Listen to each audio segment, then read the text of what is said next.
क्या सुरक्षित एवं अच्छे होंगे। तो आज हम शुरुआत करने जा रहे हैं कक्षा तीसरी का विषय हिंदी पाठ क्रमांक 10 का पार्ट 2, जिसका नाम है क्यों जी मन और कैसे कैस लिया। और इस पाठ के लेखक है सुबीर शुक्ला। तो बच्चों, पिछले पाठ में हमने देखा था क्यों जी मन और कैसे कैस लिया के बारे में, जो क्यों जी मन क्यों क्यों इस प्रश्न से घिरे हुए होते हैं और जो कैसे कैसे लिया है तो कैसे कैसे इस प्रश्न से घिरा हुआ होता है। और उन्हें गुरुजी ने समझाया था कि आटे को कैसे साना जाता है, उसे कैसे बेला जाता है। और इस पाठ में हम देखने वाले हैं क्यों जी मन और कैसे कैसे लिया इस पाठ के प्रश्नोत्तर।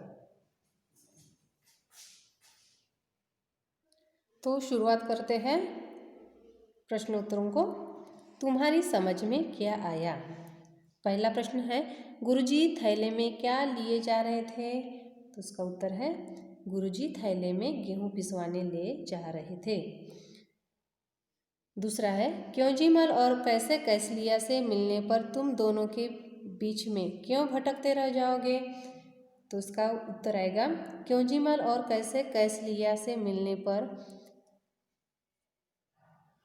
तुम दोनों के बीच में भटकते रह जाओगे। क्यों रह जाओगे? क्योंकि क्यों जी मल का क्यों और कैसे का कैसलिया का कैसे। यहाँ जो प्रश्न है कभी खत्म ही नहीं होंगे। तीसरा, शिवदास ने गुरुजी की थैली देखकर अपनी गाड़ी क्यों दे दी? तो इसका उत्तर आएगा, शिवदास ने गुरुजी की थैली देखकर अपनी गाड़ी दे दी। क्यों? क्योंकि गुरुजी गेहूं पिसवाने पैदल निकले थे। उसके बाद है, रोटी एक नाम अनेक। पहला है, रोटी को अलग अलग जगहों पर अलग अलग नाम से पुकारा जाता है। कुछ और नाम पता करके लिखो। जैसे कि आपको पता है कि हर जगह अलग अलग नाम से रोटी को पुकारा जाता है, तो है ऐसे ही अलग अलग नाम आपको यहाँ पर पता करके लिखना है। जैसे रोटी को फुल्का बोला जाता है, चपाती बोला जाता है, पराठा बोला जाता है, पूड़ी बोला जाता है। तो ऐसे अलग अलग नाम आपको यहाँ पर लिखना है। तुम्हारे घर में आटा सानने को क्या कहते हैं? आटा गूंथना बोलते हैं, आटा गलाना बोलते हैं, या फिर आटा मलना बोलते हैं, या फिर और कुछ? तो मेरे घर में आटा गूंथना कहते हैं। तीसरा, गुरुजी कौन से आटे की रोटी खाते थे? अपने साथियों, घर के बड़ों से पता करो कि क्या किसी और चीज़ की रोटी भी बनती है। उनके नाम लिखो। यदि उसका दाना या बाली मिलती है तो उसे भी अपनी कॉपी में चिपका दो। तो यहाँ एक्टिविटी है, तो आपको क्या करना है, आपके साथियों से आपको पता करना है या फिर आपके घर के बड़ों से पता करना है कि और किस किस चीज़ से रोटी बनती है, उनका नाम लिखना है। जैसे कि बाजरे की रोटी बनती है, मक्के की रोटी बनती है, ज्वारी, जौ, चना, तो इनकी रोटी बनती है। रोटी क्या ऐसे बनेगी? आटे को सानेंगे, गेहूं को पिसवाएंगे, आग पर फुलाएंगे, तवे पर पकाएंगे, चकले पर बेलेंगे, गरम गरम खाएंगे? नहीं, ऐसे बनती है क्या? नहीं। तो फिर कैसे? सही क्रम बताओ। तो आपको क्या करना है, सही क्रम से बताना है कि रोटी कैसे बनती है। तो क्या करना है, सबसे पहले हमको सही क्रम लगाना है। तो पहला क्रम कौन सा आएगा? गेहूं को पिसवाएंगे। सबसे पहले क्या करेंगे हम? गेहूं को पिसवाएंगे, फिर आटे को सानेंगे, फिर क्या करेंगे? चकले पर बेलेंगे, और चौथा आएगा तवे पर पकाएंगे, और पांचवा क्रम आएगा आग पर फुलाएंगे, और उसके बाद गरम गरम खाएंगे। तो इसी तरह सही क्रम से हमें लगाना है। गुरुजी ने कैसे कैसलिया को समझाया कि आटा कैसे साना जाता है। अब तुम घर घर पर किसी को रोटी बेलते देखो और लिखो कि रोटी कैसे बेली जाती है। तो आपको क्या करना है, जैसे कि गुरुजी ने समझाया कैसे कैसलिया को कि आटा कैसे साना जाता है, मतलब कैसे गूंथते हैं। तो आप क्या करोगे, अपने घर पर किसी को रोटी बेलते हुए देखना है और लिखना है कि रोटी कैसे बेली जाती है। उसके बाद है रोटी बनाने के लिए कितना कुछ काम करना पड़ता है, जैसे सानना, बेलना आदि। पता करो और लिखो कि इन्हें बनाने के लिए क्या करना पड़ता है। जैसे नीचे कुछ दिए हुए हैं, चाय बनाने के लिए, सब्जी बनाने के लिए, दाल बनाने के लिए, हलवा बनाने के लिए, लस्सी बनाने के लिए क्या क्या करना पड़ता है, तो आपको पता करना है और लिखना है कि इनको बनाने के लिए क्या क्या करना पड़ता है।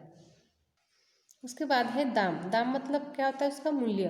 नीचे कुछ आटों के नाम लिखे हैं, उनके दाम पता करो। जैसे कि यहाँ पर 3 कॉलम दिए हुए हैं। पहला है नाम, दूसरा वजन और तीसरा दाम। तो जैसे मक्की, तो मक्की आपको जैसे 1 किलो लेना है तो उसका दाम पता करना है कि वह कितने का है। तो जैसे 1 केजी का दाम हो गया 35 रुपये। बाजरा अगर 1 केजी लिए, मतलब 1 किलो लिए, तो उसका दाम हो गया 20 रुपये। चना 1 केजी का 40 रुपये। तो ऐसे ही आपको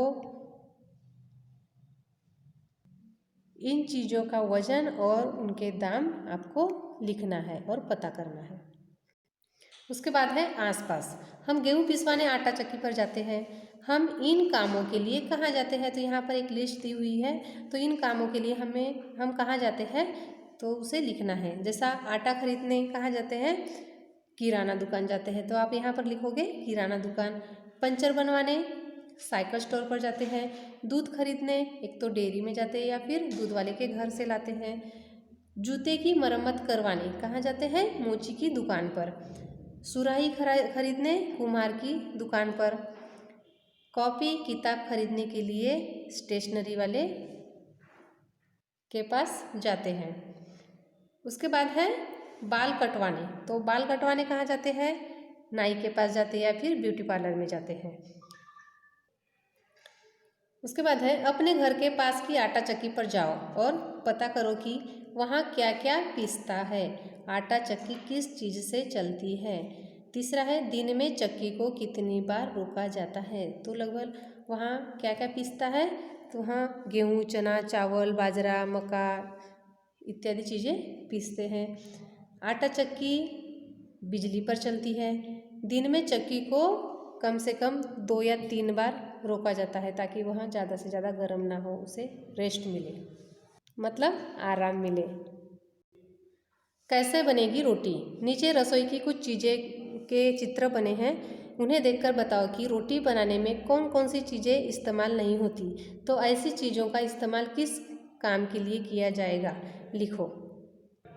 तो यहाँ पर बहुत सारी चीज़ें दी गई हैं जो रोटी बनाने के लिए इस्तेमाल नहीं होती। तो ऐसे कौन सी चीज़ें हैं, जैसे कि यहाँ पर कप दिया हुआ है, तो कप और जो प्लेट है तो वहाँ किसके लिए इस्तेमाल करते हैं, चाय पीने के लिए। जैसे यहाँ पर लोटा दिया हुआ है, तो लोटा पानी पीने के लिए उसका इस्तेमाल करते हैं। उसके बाद दिया है अचार का डब्बा। तो अचार का डब्बा अचार रखने के लिए काम में आता है। उसके बाद है कढ़ाई। तो कढ़ाई सब्जी बनाने के लिए इस्तेमाल किया जाता है। तो आपको यहाँ पर जो चित्र दिए हुए हैं और नीचे जो टेबल दिया हुआ है, सामान का नाम और उस इस्तेमाल कौन से चीज़ों में किया जाता है, किस लिए किया जाता है। तो यहाँ पर सामान का नाम लिखना है और उनका इस्तेमाल लिखना है। तो यह थे क्योंजीमल और कैसे कैस लिया इस पाठ के प्रश्न उत्तर। तो बच्चों, आपको जो यहाँ प्रश्न उत्तर है बार बार पढ़ना है और याद करना है। आशा करती हूँ कि आपको यह जो सारे प्रश्न उत्तर है समझ में आ गए होंगे। धन्यवाद।